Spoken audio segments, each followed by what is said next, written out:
Je suis Elsa Vasseur, je suis titulaire de la chaire de recherche sur la vie durable des bovins laitiers à l'Université McGill. Bonjour, je m'appelle Marc-André Dupuis. Je suis propriétaire de la ferme René Dupuis avec ma femme, Myriam Ledoux. On est la troisième génération de cultivateurs sur la ferme.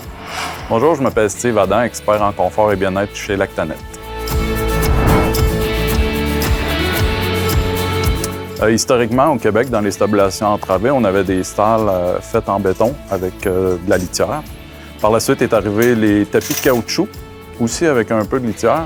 Puis, dans les dernières années, on a vu apparaître beaucoup les matelas au niveau de la stalle. Les matelas, on pensait qu'au niveau de la mollesse, on venait d'atteindre le confort des animaux. Mais on voit que chaque produit est abrasif, puis est apparu des blessures aux jarrets, aux genoux. Et on s'aperçoit qu'il faut rajouter de la litière quand même pour faire réduire ces blessures-là.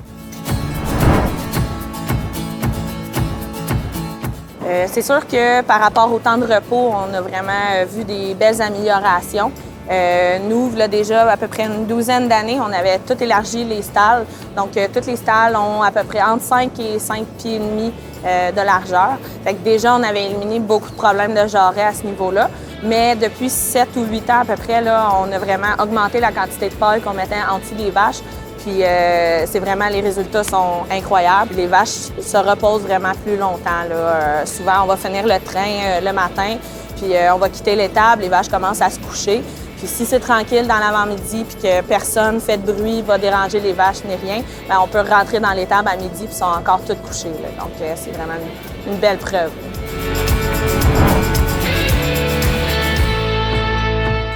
Pour les avantages du garde-litière, je trouve que c'est plus la paille tombe moins dans le dallo. La bonne paille tombe moins dans le dallo, fait qu'on garde plus de meilleure paille en dessous de la vache, de la paille sec en dessous de la vache.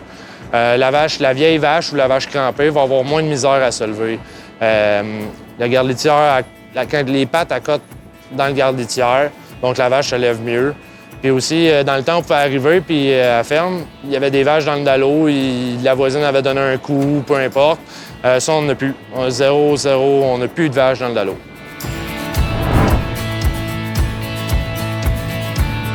Puis c'est sûr qu'il y a aussi le volet longévité des vaches. Les vaches vêlent plus souvent, restent plus longtemps dans le troupeau, là. Je vous dirais qu'il y a à peu près 60 du troupeau qui est en troisième lactation et plus. Donc, comme par exemple, notre plus vieille va avoir 13 ans au mois d'octobre, puis elle vient juste de vêler son 9e veau. Donc, c'est sûr que c'est une belle preuve, ça aussi, là, que la longévité est améliorée par la quantité de litière qui est mise sous la vache, là.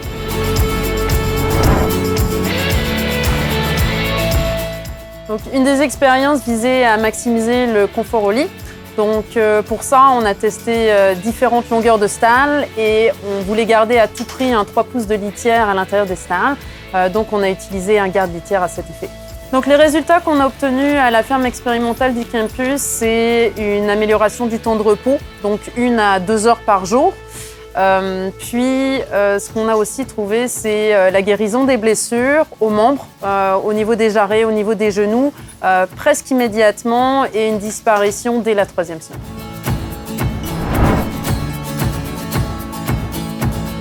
En gros, on a essayé plusieurs sortes de paille, plusieurs longueurs de paille.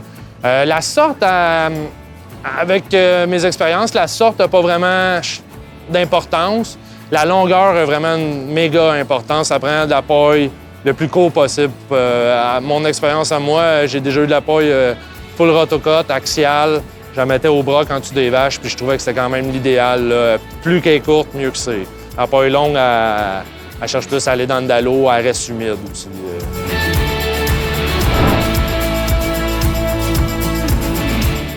Bien, c'est sûr que tous les aspects que j'ai nommés précédemment, là, au niveau de la longévité des vaches, au niveau du bien-être animal, le confort, tout ça, c'est sûr que c'est ce qui est le plus quantifiable pour nous.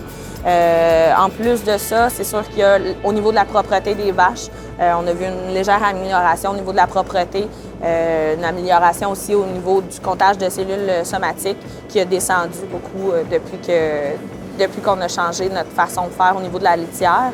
On a éliminé beaucoup de grosses mammites, là. Des grosses mammites aiguës, là, ça, on n'a presque pas, c'est sûr. Il y a tout le temps les petites mammites environnementales, là, mais les grosses mammites aiguës, ça, on n'a pratiquement plus non plus. Là. Donc, au niveau de la propreté, ça fait... c'est très convaincant, ça aussi, là, pour nous.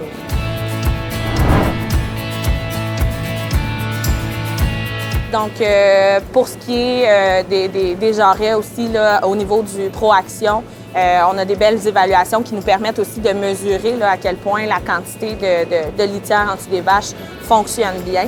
Le volet bien-être animal du programme Pro-Action est évalué à chaque 2 ans, si je ne me trompe pas. Puis nous, nos 2 dernières évaluations, c'était vraiment des résultats incroyables.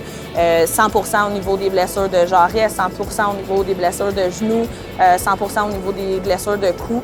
Donc, c'est une belle façon de mesurer à quel point ça a amélioré le confort des vaches.